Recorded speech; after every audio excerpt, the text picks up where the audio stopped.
A Field and Rural Life magazine here with Paul. Now, Paul, you're producing charcoal. Correct. Right, now just explain the procedures behind that then, because I just presume the fact you walk in, pick up a few bits of wood, make a nice bonfire and lots of smoke and it's done. And I'm sure it's a little bit more complicated than that. So come on and explain to me what the procedures are. Well, basically, you might be contacted by a landowner or somebody who knows somebody who's got some woodland and they want it managed. Yes. That's the first part of the process.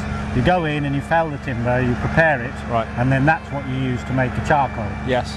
What you need is what we've got here, which is a ring kiln. This is a small one for demonstration purposes. Yep. They can go up to 8 foot in diameter. Oh right, so that sort of size. Yeah, 6 foot tall and take 2.5 tons of timber. Oh right. Basically, you put the wood in the kiln, and you light it.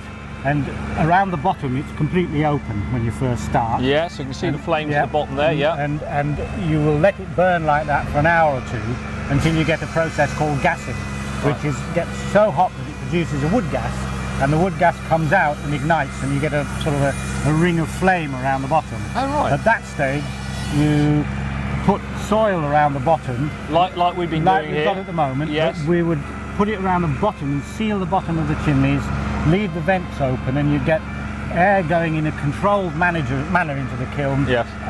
So that you've got a much more gentle burn, which is getting rid of all the moisture and all the other stuff that's in the wood. Yes. So that what you're left with at the end of the burn is just carbon or charcoal. Charcoal. And depending on the size of the kiln, the type of the wood, and how seasoned it is, depends on how long that process might take.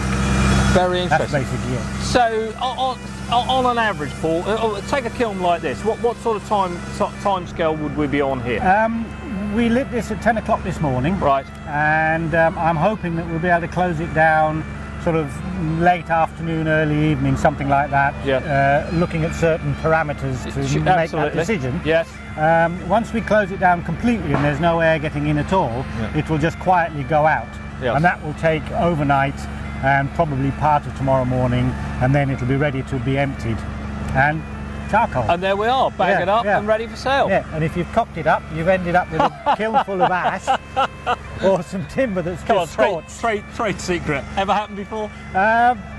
I've had a kiln with a lot of unburnt wood, but also some charcoal, so it happens occasionally. Well, great, thanks very much indeed for your time, and it's been very interesting stood here and learning a little bit about charcoal. Can I just say that it's very important that people buy charcoal made in Britain, made from British hardwood.